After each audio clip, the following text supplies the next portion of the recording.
So, welcome to the Sharon Fitzmaurice podcast. And my guest today is Daragh Fleming from Cork in Ireland, author of Lonely Boy and his new book, A Brief Inhalation, which is being launched in Waterstones, Cork on the 15th of April. Daragh, I think, is that right? You're very welcome.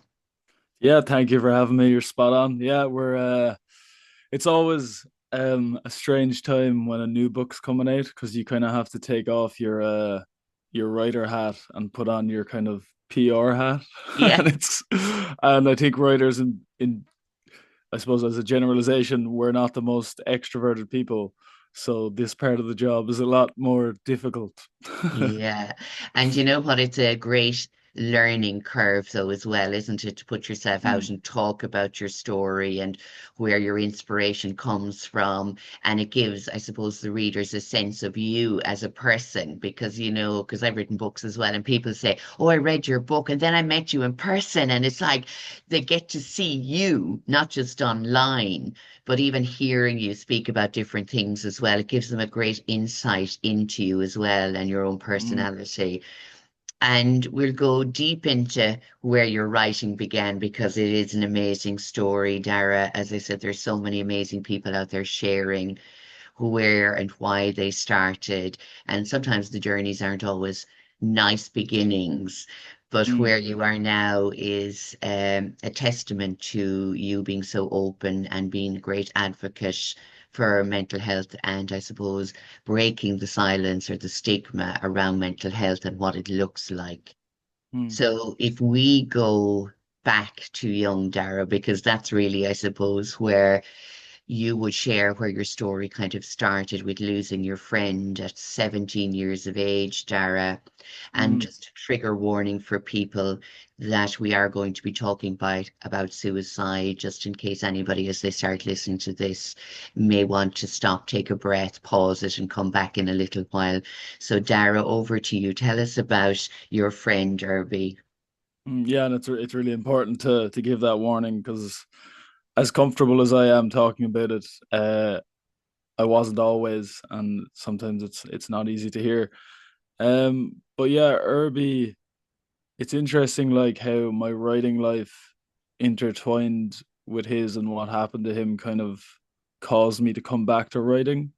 So like I was always really into reading as a kid, to the extent that when I was like 9 or 10, my parents sat me down and I thought I was in trouble.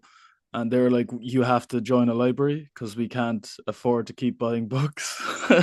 So I was a big reader and I liked, dabbling in writing, but not taking it seriously. I was a kid. I didn't really know what I could become. But then I found basketball when I was 11, and that kind of brought me away from writing for a long time. It became the biggest part of my life, and it's within basketball that I met Irby. He played basketball as well, and I remember I met him when I was in first year. He was in second year, and I made the second year team. So always two students in Douglas Comrie went from the first year team, made the second year team. So I made the second year team, and that's kind of where our friendship began, and it was very much rooted in basketball and I suppose going to discos and going out and having a bit of crack and all stuff teenage boys deal with. And, I would say I was probably more adept at school than Irby was. He was more typically hated school and detested the idea of even trying in school. But that wasn't unusual. Um, and, he had complaints that we all had. Like we complained about parents, we complained about girls not texting us back, we complained about homework, we complained about all these things. So it didn't seem unusual when he complained about them because we all did. But obviously, and very sadly now, it's quite obvious that like he was struggling at a far deeper level. And there was a lot more going on in his life behind closed doors than we ever knew. And like I was his best friend at the end, and like I had no idea he was struggling. Like he was very good at masking, and I think that's the terrifying thing about depression is you do get very good at putting on a certain persona when you're around people, and then when you're on your own, it's kind of when you feel the loneliness and the isolation. And even in my own um experience with depression, like I can attest to that. Like it is very much theater in a way. So I remember it was the would have been the 18th of January 2012. We finished school on a Wednesday at 1 o'clock. He came up to me after school and he was like, "Oh, do you want to go get lunch?" And I had already made plans with people in my year, so I was like, "No, I can't today, but we'll be training that night." So I was like, "I'll see you training." And it was very much just a run of the mill, happened every other Wednesday. Sometimes he couldn't make lunch, sometimes I couldn't, sometimes he went to lunch. And then he didn't show up to training, but the pre-exams were kind of on the horizon. So I thought his mother was kind of making him stay in to study. But it was actually that night that he attempted to take his own life. Um, and luckily, like they found him in time and they brought him to the hospital and he was alive. And my dad rang me the next morning when he found out when I was in school, and I knew something was up because like getting a phone call during school was very out of the ordinary. And he told me what happened, and we went up to him after school, just me and my dad, and his sister was there, and he was sedated because they didn't really know the severity of what had happened to him, so they were keeping him sedated until they got the blood work back. So I didn't get to actually like talk to him face to face, but I talked at him, Mm. which was really strange, and I was very uncomfortable. And then the next morning, me and a few of Irby's other close friends, my brother included, skipped the first few classes to go up and visit him, and there was a lot of hesitation to let us in, and then eventually they did, and they brought us to one of the back rooms, and his mother was in there, and she was absolutely devastated. And that's when we found out, he died because of complications as a result of how he tried to take his own life. And that was my introduction, really, and a lot of our introduction to mental health. Like before that, it wasn't talked about. Suicide was, a concept we understood, but it happened like outside of our bubbles, and it felt very foreign and unlikely. And then, our best friend died as a result of it, and that was my introduction to mental health. And then after that, I was grieving. That grief turned into depression, and I was depressed for a long time before I realized it because there was just no education. But I had started studying applied psychology in UCC, and we started learning about depression. And then I realized I might have it, but I denied it for another year after that because of the self stigma I was facing. Like I thought at this point in my life that having depression meant there was something wrong with you, that people wouldn't treat you the same. Very much stigmatizing myself. And then I had a massive panic attack on the street when I was in second year college, and it was after that that I was like, I can't continue to like pretend everything's fine when it isn't. So signed up for counseling, told my parents, we kind of got back on track. Did counseling in UCC for several months. And it was when I was coming out of that kind of period of my life is when I started writing poetry. Because it helped me to like feel emotion again. Because one of the biggest symptoms I face is that I wasn't feeling anything for quite a long time. And like writing poetry helped me to be present in an emotion and kind of fan the flame of it. And that's how I started with that. And then writing fiction and essays kind of progressed from that. But poetry really was the beginning. But I wasn't writing it with like an intention to like make it a career. It was very much a mental health tool. Uh, and then, yeah, the first poem was published because I sent it to my friend who was a poet, and she kind of encouraged me to submit it, and I did, and it got accepted. And that's kind of the rest is the books and everything else, which has been like an incredible journey, and it's a really complicated emotion because obviously I'd do anything to have Irby back, but my, I suppose, relationship to writing might not exist if I hadn't experienced that trauma. So it's really a complicated and nuanced emotional landscape in a way. Mm. Thank you so much, Dara. And it is amazing because when you spoke about, your friendship with Irby and being young lads in school, and the normal things that we give out about, and those things we complain about are huge things, in that moment, aren't they? And especially with girls and relationships and exams and matches and everything you're dealing with, which is the norm, isn't it, for teenagers growing up? Hmm. But what really fascinates me as well, and lots of things you've said have resonated with me, that you were really good friends, best friends with Irby, but still didn't realize that he was struggling Hmm. so much. And that continues even to this day. And here we are in 2025 with so much awareness, and where so many of us are talking about, the mental health struggles of young people, and sometimes they don't have the words or the emotional intelligence to be able to explain that, even with all of the awareness around there. And I'm older than you now, Dara, and when I was going back, it was just people that had depression or anxiety suffered with their nerves, and it was Hmm. whispered in silent corners of kitchens over cups of tea, and that they had to go away for a little while, and that That's was right. all that was said about it. So for me growing up, there was no understanding of it either. And that mask that you spoke about, and I'm sure anybody that is listening that has gone through depression or anxiety will understand exactly what we're talking about when we say wearing the masks. Afterwards, and this is something, I hear people saying, and I wanted to ask you about it. Did you feel a guilt for not being able to stop Herbie? Because in some parts of our mind, there is that feeling, if I met him for lunch, it may not have happened. He might have told me. But you being Hmm. in a friendship with him for so long and he had never shared it, or you didn't know, maybe he didn't know himself. How have you dealt with that over the years? Yeah, no, it's a great question, and it is something I struggled with for a long time.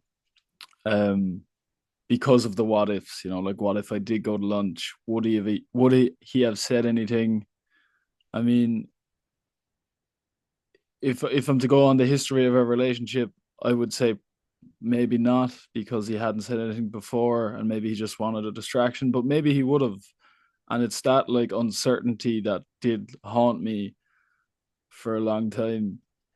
And then also just the what I learned is like to stop assuming that people are affected by things to the degree I'm affected by them. So say, I don't know, any given stress, like you have a deadline coming up, I might be able to handle it relatively okay, but that might ruin another person's week, the stress of a deadline. So it's like, it's the idea that, like, I suppose when we were teenagers, we didn't know any better, but like just because we were all complaining about the same things doesn't mean we were all experiencing the challenges of those things equally.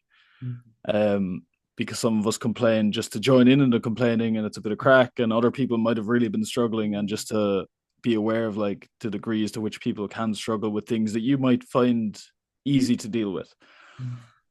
But to come back to the guilt of, Irby dying, it did stick with me for a long time. I think I only really came to terms with it and accepted it when I wrote Lonely Boy, because I kind of explored all that in detail. And I was 26 when I wrote that. So we're talking, 9 years before I actually, one, forgave myself, and, accepted that, it wasn't my fault, that there's nothing I could have done. And, also accepting that maybe if I did go to lunch, things would have been different. But like, you can't turn back the hands of time, and just accepting that things went the way they went. But it wasn't like as I said, it took 9 years. It wasn't a quick healing. It took a long time. Mm. And again, in that journey, from Irby taking his own life, and again, a lot of the time we can say it was a cry for help. Did he really mean to do that? Did he realize how far, this would actually leave him from this world and his friendships and family behind him? And the devastating effect that it has. And people often say to me, because I too have attempted to take my own life, and people say it's a very selfish thing to do, or it's a cowardly way out of your problems. And I remember saying that myself at one time when I was pretending that I was stronger than I was, and we Mm, should keep going and we should just chin up and keep going, because that's what we've been taught. Get on with it, in hmm Ireland in particular. But again, when I couldn't deal with the pain any longer, there only seemed to be one way out. Because again, I didn't have the understanding because it wasn't spoken about. So for me, it's not that I ever wanted to end my life. I just wanted the pain to stop. And I think that's where it comes down to people that are really struggling. They're not sure who can understand that pain. hmm I'm not sure how you feel about that, Dara. Yeah, no, like a lot of things are coming to mind. Well, like I mean, first and foremost, people who say attempting suicide or taking your own life is cowardly, just it's just coming from a place of ignorance, and I don't think they really understand what they're saying. Um, because to take that step requires a lot of willpower, really, like, and it's really difficult. Um, but yeah,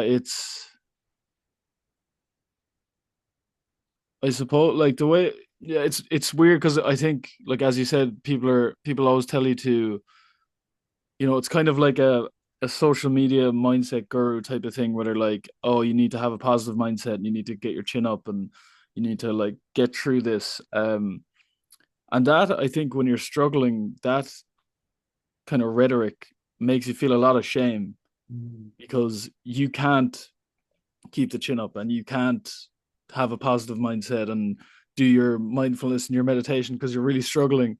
And I think there's a certain feeling that you're not meeting the bar of expectation, and that also weighs on you. Um, but when it comes to, I can't remember where I heard this. It was years ago, but someone said that like suicide isn't because you want your life to be over. You want your life to be different to how it is now. Like you want the circumstances of your life to change, and this is kind of the last Mm. um kind of ditch effort to do that, and it's coming from a place of deep suffering, but really it's because you just want your life to be different.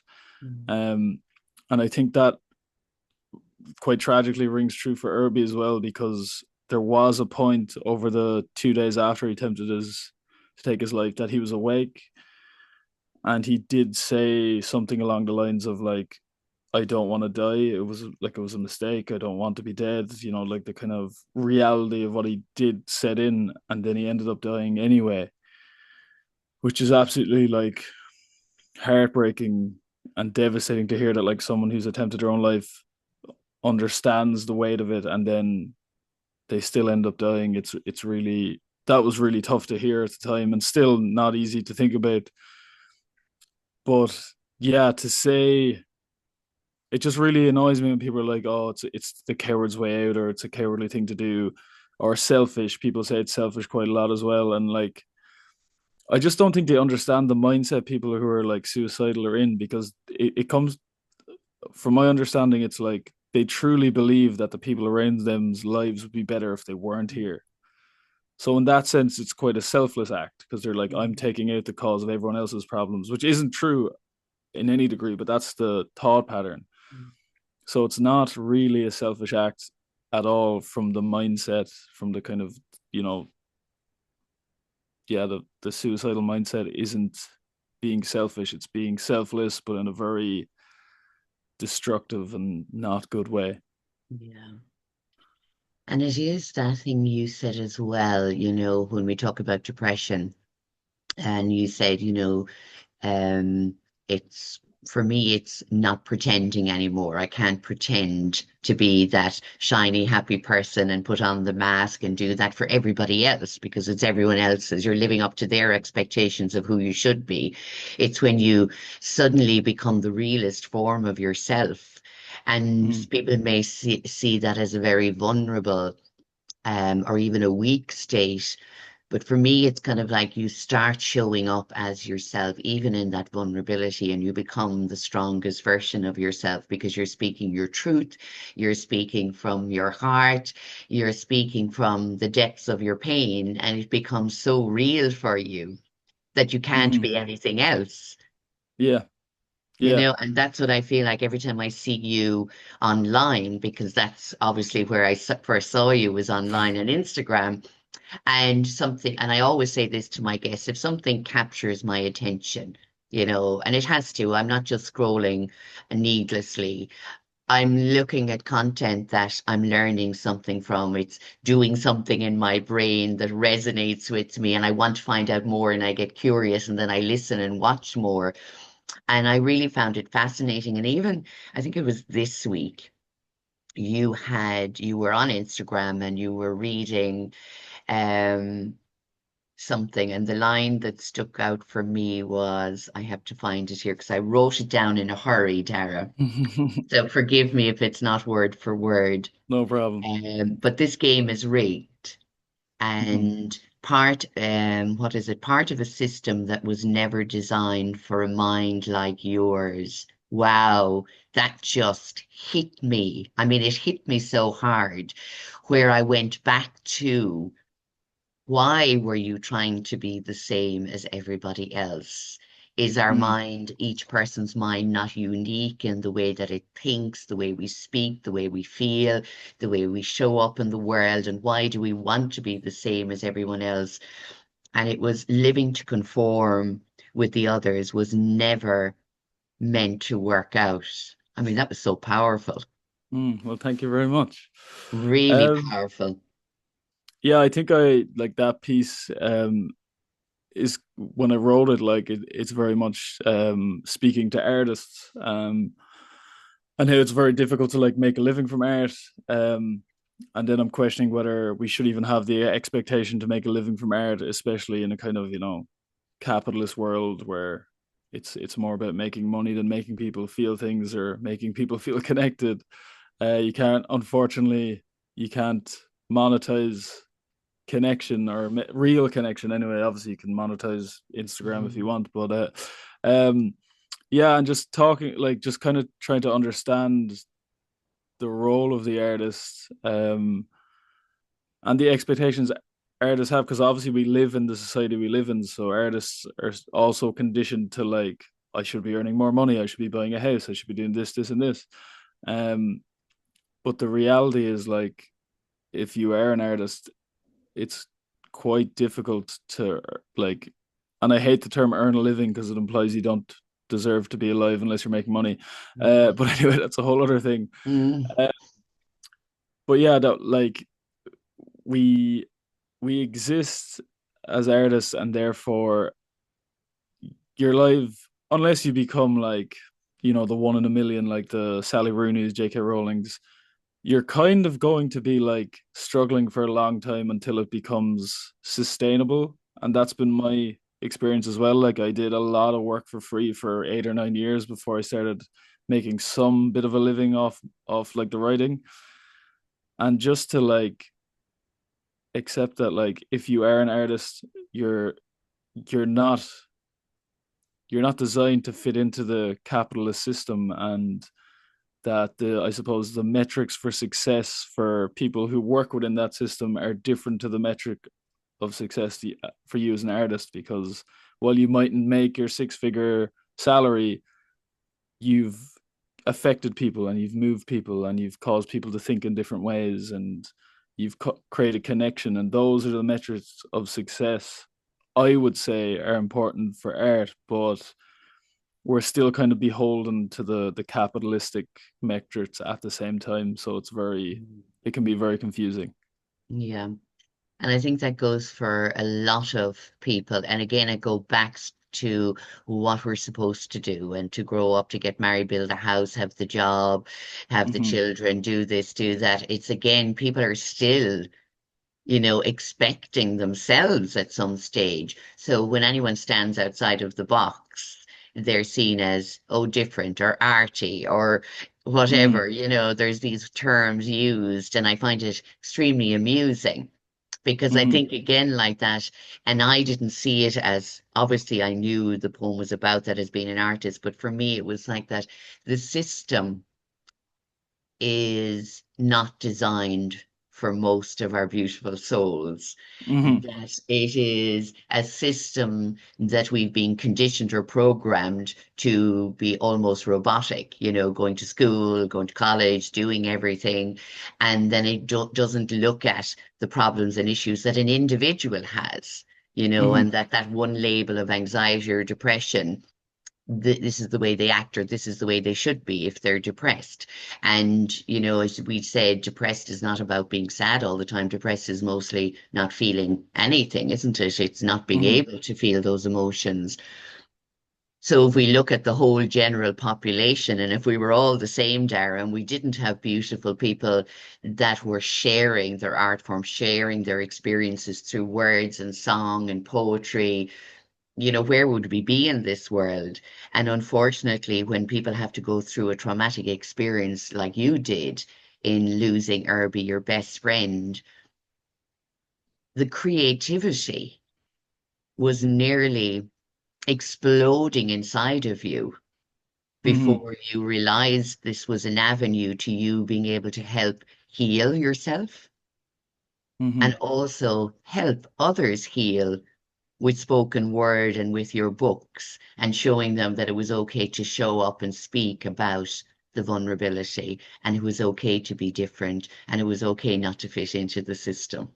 And I think like true healing, um, like if you're gonna heal like in a real way, it's actually unavoidable that you won't heal other people as you go.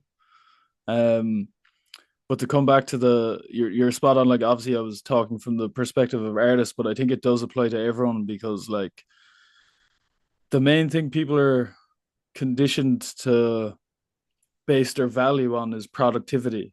Like you hear it all the time, like, oh, I wasn't very productive today, or people are like, I had a really productive Sunday, which is your day off, but you're still trying to be Yeah. productive. And it's like this thing of like, I am doing good if I'm productive, which comes back to that idea of capitalism. And it's like we're not meant to be like we're animals, like we're a part of nature. And the more we try and focus on things outside of our nature, the further we come from, like the further apart we are from our like natural state, which is I don't think to be productive. I think our thing is actually just being creative. Like people, back in ancient times used to dance and sing and write, not because they wanted to get an album out or they wanted to be a professional dancer or they wanted to have a book, just because that was the essence of being, like dancing around the fire and having a bit of crack. Like that's Mm. dancing for the sake of dancing,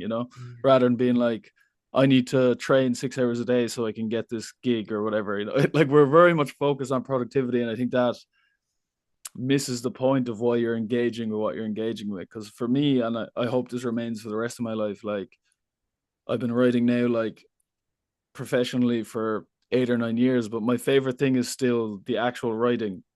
And like so much of what I write doesn't go anywhere. I'm just writing because I enjoy writing, and then some parts I'll be like, okay, I can use that for something, but most of it doesn't go anywhere. It's just me enjoying doing it. Um, and I think that's really what we need to focus on, as opposed to like monetizing that enjoyment.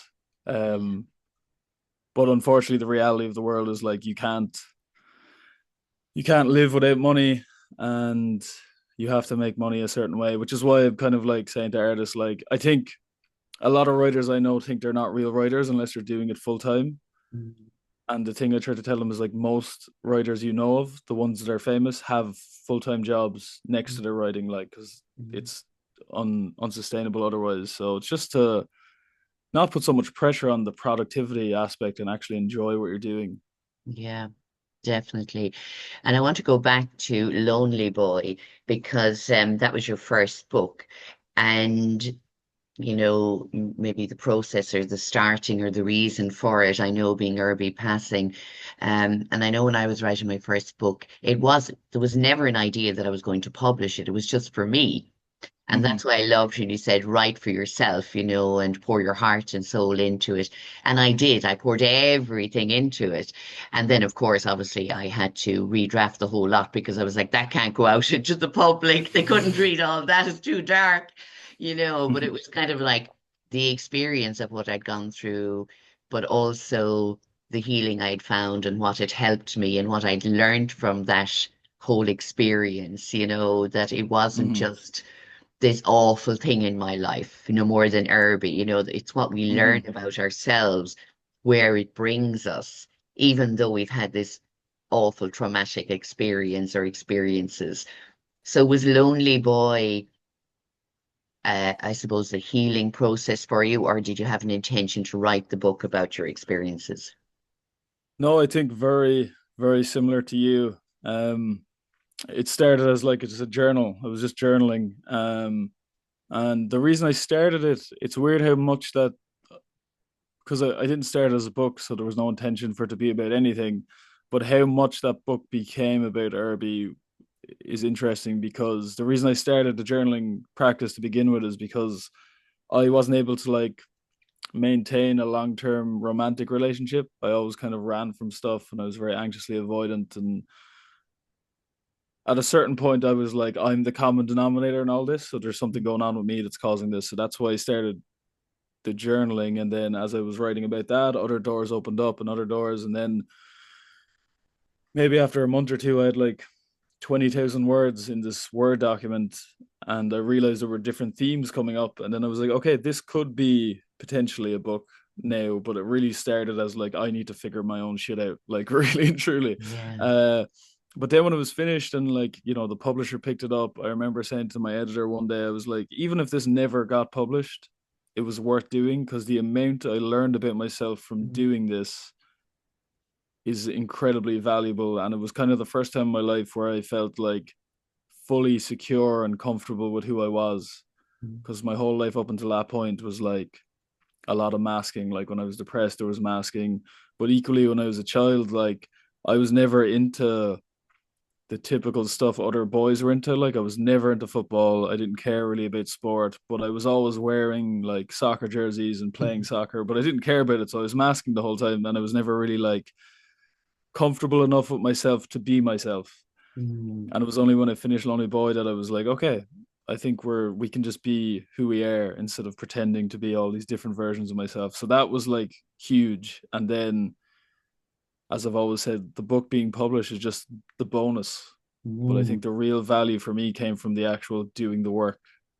Yeah, I love that because I do feel, and I still say to clients and groups when I'm working with them, the process of journaling and writing allows you to see yourself in black and white or on the screen or, in blue mark or whatever it is you're writing in, to look back on that and the words that you have held inside of yourself, the emotions you've held inside of your body and held yourself in that frozen place in time almost. Mm-hmm. And that when you write those words, it's a freeing of yourself, isn't it? A freeing of, I always say, keeping myself a prisoner in my mind. I'd opened the cage and let myself out through expressing the words onto the page.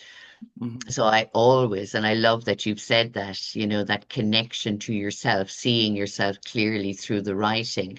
But in turn, that connection to yourself has allowed you to truly connect to others Mm-hmm. and their truth in their vulnerability, which is Yeah. really powerful.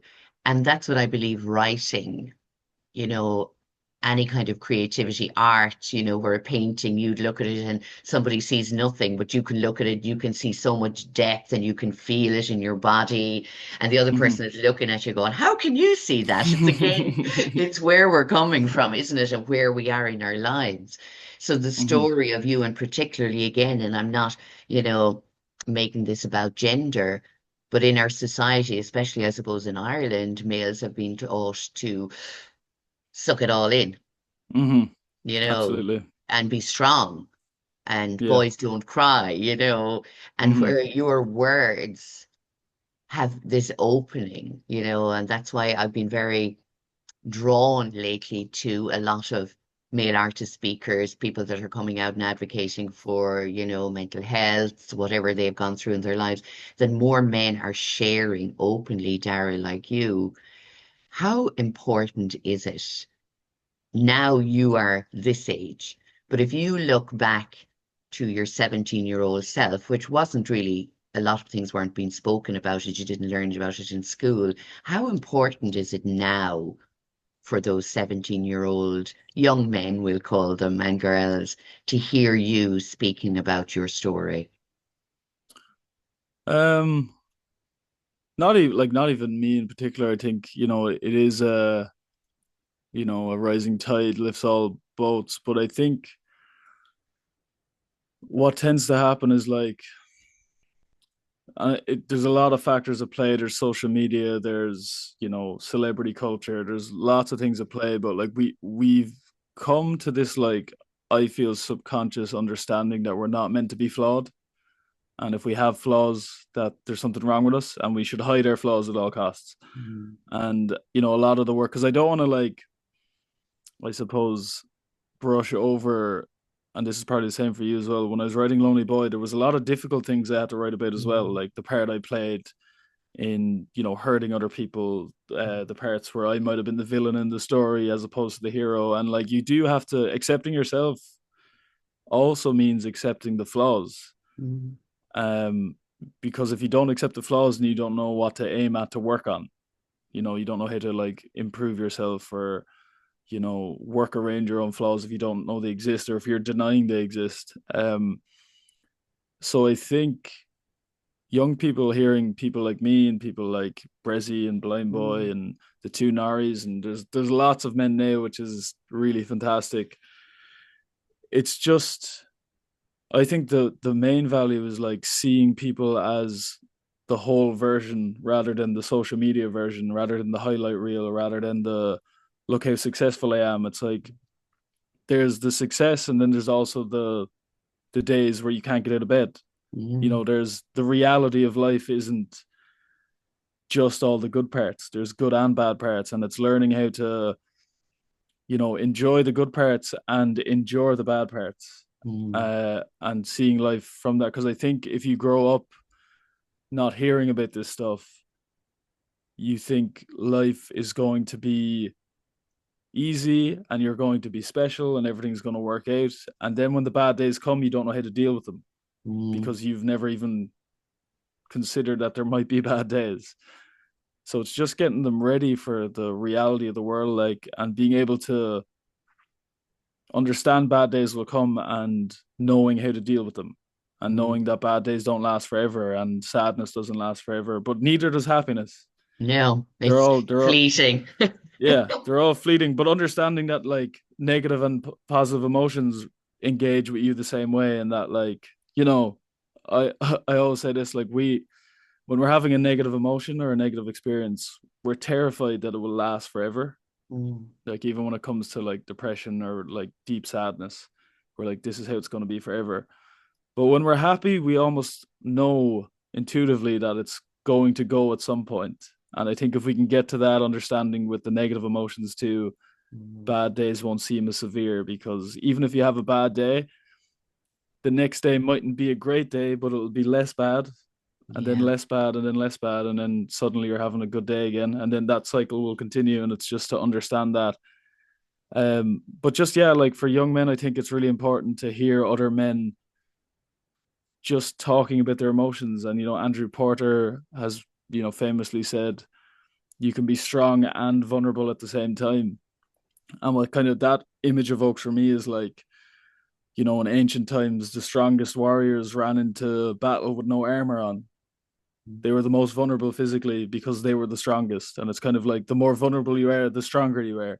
Yeah. um because, like, and if you go into like the different things teenagers deal with, like bullying being massively one. If you know all of the things people might tease you about, and you accept them about yourself, then when other people bring them up, you'll be like, yeah, I know, that's who I Yeah. am.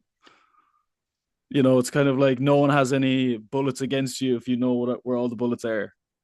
Yeah. I think that's really, really important. And again, I suppose as teenagers, we don't always accept those things because again, even we didn't have social media when I was going to school, but we still compared ourselves to our friends or the bigger girls or Hmm. the people that were down the road and, their house or their cars. And why didn't we have something as nice as them? And, Yeah, yeah. all these silly things. And we didn't even have magazines because we'd no money for it. So we were just comparing ourselves to each other and to the people in our very small circle because we lived in a small village. Hmm. So now young people have so much more to contend with in comparisons, which I think is probably normal because we're always going to compare ourselves to others. But Yeah. knowing that in that comparison, it doesn't make you less than, that it's okay to compare yourself or admire others, but not to say that you are less than just because you're not the same as that person. But there might be qualities you would admire in them. So I would say that to people, it's like, you don't want to be that person, but you admire their strength or their Hmm. openness or their creativity or, the way they keep themselves, whatever it is, Hmm. look at the qualities rather than saying, I want to be that person, because we'll never be anybody else, only ourselves. And isn't This it is it. great, Dara, that we can show up as ourselves nowadays? This is it. This is, and yeah, I think it is like very much a universal thing. Because as you said, like before social media, it's not like it just came about because of social media. It's happening since the dawn of time. But I think it's just something to you're always going to do it, but I suppose you can control how much energy you give to it and to understand that like the person you're comparing yourself to is also comparing themselves to someone else, and that person's comparing themselves to someone else, and it's like no one's ever like satisfied because there's always something to gain or something to improve upon. Um, and you can look at that like there's ways you can, because I used to deal a lot with like jealousy of other writers when I wasn't like I suppose as secure in myself. And I remember I'd be online and I'd see someone they'd win like a writing competition that I hadn't even entered, and I'd be so like angry and resistant to them. And I realized that was just coming from a place of like insecurity or even like subconscious understanding that I wasn't working as hard as I maybe should have. Um, and the way I found to like deal with that is to make friends with people I had envy for, because what happened then is like anytime they did something good, I was happy for them because they were my friend. And also just like to cut back on that idea of like famine mentality where like just because someone else is doing good doesn't mean you're doing bad, or that there isn't something you can also do that's good. um it does come back to that like a rising tide lifts all boats. So if Mm. your peers, I feel like if your peers are successful and doing good stuff, you're in the right group, you know. And No, to be jealous of absolutely. them would take from you like. Yeah, I think that is so true. And that's why I love, in a way, the social media, and again, I suppose it's where my energy goes. I'm looking at people that I'm interested in, I'm following their stories and what they're doing. So I support them because I just love encouraging others and I love Mm-hmm. sharing their stories. And again, obviously, this is why the podcast came about because I thought there's so many more people like you, Sharon, that have gone through things in life and, they have other stories to tell, which can help and inspire others and support them. So the more that we encourage and support each other, the Mm-hmm. more ripple effect it has out there. So, as you said, you're celebrating other people and you're allowing yourself to be part of that celebration and encouragement as well. Because if we stay small and stuck in ourselves and only focus on, I need to do this, this is about me, Mm-hmm. it'll never go anywhere. Because again, your words, this podcast, our books, whatever it is, songs, they have to be there as an energy of sharing so that they're touching Mm-hmm. the lives of everybody else. And sometimes we focus on, again, it might be the awards or whatever it is, but maybe there's a young fella at home that has picked up Lonely Boy and it has changed his world for the better, Dara. And you may Mm-hmm. never know that. And Yeah. sometimes we'll never hear those stories. But that, in my mind, is the strongest, that our stories are reaching somebody that we may never know about and it has helped them on their Mm-hmm. journey.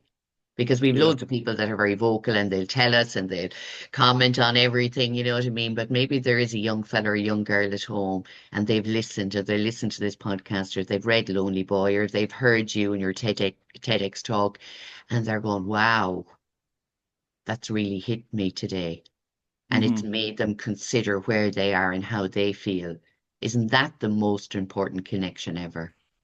Yeah, like that is absolutely the, like you hope you're having that impact with what you're doing, and like everything else is kind of like trivial Yeah. beyond actually impacting someone's life, like actually making someone feel like they're not alone on how they're feeling and that they can get through a bad day. And as you said, like sometimes people reach out, and some of the messages I've gotten over the years have been incredible, and they're always the things that matter the most. Like everything else is kind of in service of that effect. Yeah. Like I remember last September, I put out a poem for World Suicide Prevention Day, and 2 days later, a woman messaged me and she said she was, on World Suicide Prevention Day, she was considering taking her own life, and she was kind of gearing up to do it. And then she saw my poem and she watched it again and she watched it again, and it helped her to like maybe think about what she was going to do. And she didn't do it, obviously, because she was messaging me. And that like absolutely floored me. Like I couldn't believe it. And I remember one of my friends at the time said to me, you've worked 12 years to save that woman's life. Everything has been to do that. And that's kind of how I look at things now. It's like it's all an accumulation of work to like just help one person. That really, I know that's kind of almost a cliche at this point where people are like, even if you're affecting one person, but I really do think like if 10 years of work saved one person's life, I do think that's been worth it. Like, Absolutely. Because again, we never know what effect sharing our stories is going to have on anybody. mm-hmm, But again, through, as you said it, messages and messages I've received, and even about the podcast and the guests on it, people have messaged me and they'll say, how can I get in touch with that person to say thank you?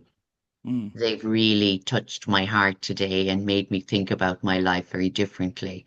And to me, that is powerful.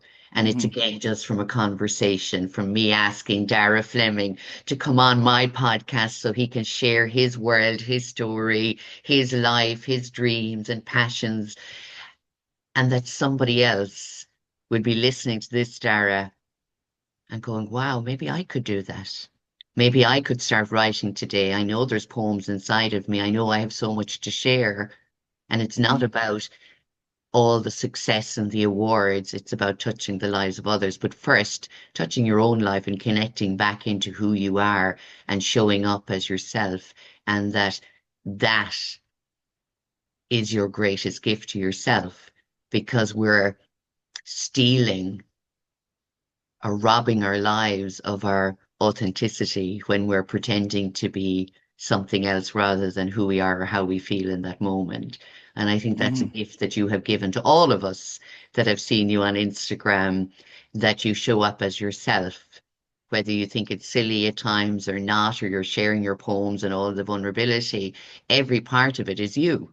You're showing Mm-hmm. up just as you, which is wonderful, Darren. So thank you. That's really kind of you to say. And yeah, and it like thanks for like doing these conversations, because as you said, like it's selfless to do it because you're just trying to give people a connection. And I think it's really important to have these conversations with all walks of life and different interesting people. But yeah, just fair play for doing it, because a lot of people wouldn't. Mm. Well, you see, I'm not everybody else, Darren. I realized that a long time ago.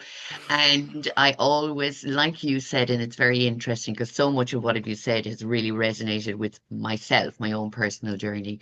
And that even the comparison online, we all get caught up in those traps. And I'm very aware now, if I feel myself comparing and I should be doing and oh, I should be more professional or I should be whatever. And then I get lost in it and I go, hold on a second, you're getting lost again in a mask. Get back to you. Have a good look at yourself in the mirror, missus. Yeah, Who do you want to dead show right. up as? Remind yourself Yeah. you don't want to put on the masks again. Yeah, because especially with social media, I've seen it a lot over the last 2 years. People talk about like niching down and finding your niche and be a travel like content creator or mental health content creator. And I'm like, I'd rather just like be Be me. myself and not have to like pick a niche. I'm like, I'm interested in writing and being incredibly silly and mental health. And like all these things are going to show up because that's who I am, rather than be like just showing one dimension of who you are. I think it's lends to this idea that like social media is really fake. But if you have more people being their authentic selves, then it's a more full picture of who they are. And that feels, as a result, less toxic and less inclined to comparison because they're like, well, I can't compare myself to an entire person, but I can easily compare like my accomplishments or lack thereof to someone else's loads of accomplishments. But like I'm not going to compare an entire life to an entire life because they're very different and complicated. So I think the more authentic people are, the less comparison there tends to be. Yeah, absolutely. Love it all. Daragh Fleming, thank you so much for showing up as your wonderful self today on the podcast. And I know my listeners are going to really resonate with you and follow you now on Instagram and connect with your books, A Lonely Boy, and your new book coming out, A Brief Inhalation, as I said, launching in Waterstones in Cork on the 15th of April. And also to check out your TEDx talk on using creativity to enhance and maintain our mental health. I watched that TEDx talk as well, Daragh, and I felt your nervousness and I Mm, felt your vulnerability, and it made me listen more. mm-hmm. That's Because good. if you had stood up there, as they'd say in Ireland, cock of the walk or too cocky or too confident, you'd kind of go, who are they? But it's that vulnerability that people Mm-hmm. resonate with the most. And that's what Mm-hmm. I said. It's that truth I feel in connection. I can never deny it. I can't pretend if it's not there, it's not there. But if something really just connects in with, I suppose, my own vulnerability and my own truths, then for me it is a strong connection. So you are definitely one of those people that connect with others through your vulnerability and truths, which is a powerful thing to have, Daragh. So continue being strong in your vulnerability and in your truth, because it really is the most powerful thing that you have to offer. And everything in your writing and in your books and all of that, just keep pouring yourself into it. That would be my advice. And just keep showing up as you. And of course, we all want the financial stability, but we get by. We Ah, get we'll get by. by. We always get by. But it's like, what do I need the most in my life? Mm-hmm. And for me now, sitting here today, is that I can show up as myself. That's the richest thing I have in my life. Mm-hmm. Absolutely. Yeah. Yeah. Absolutely. So Daragh Fleming, thoughts to pig.ie, and you have the Thoughts to Loud podcast, which you're doing little 15, 20-minute things, which is great. I love that. Keep doing that as well. And you wrote for a Lust for Life, so did I. I was saying there were so many things that we had in common we didn't know. And you're advocating for better mental health services in Ireland and reducing stigma, and you were a Sea Change ambassador. So you have offered so much of yourself, Daragh, to others. Mm. So I hope other people will turn around now and return the favor and support you on your journey and sharing your message and all that you do. You're a very powerful individual. Thank you, Daragh. Thank you very much. Very welcome. So thank you to all of you for listening today to Daragh Fleming. I will put all the information about Daragh in the show notes and I will tag him across social media. So please do go and follow him, support him, check out his books, buy a copy, support him. He needs to pay the rent. And that is the truth of everyone's life. And again, I want to thank you all for listening. And if you have been affected by anything we spoke about today, please do reach out to your local Pieta House, Samaritans, or local counselling service, or speak to someone that you love and trust and know that they can't fix it for you, but they will help support you in getting support. So until next time, take care of you.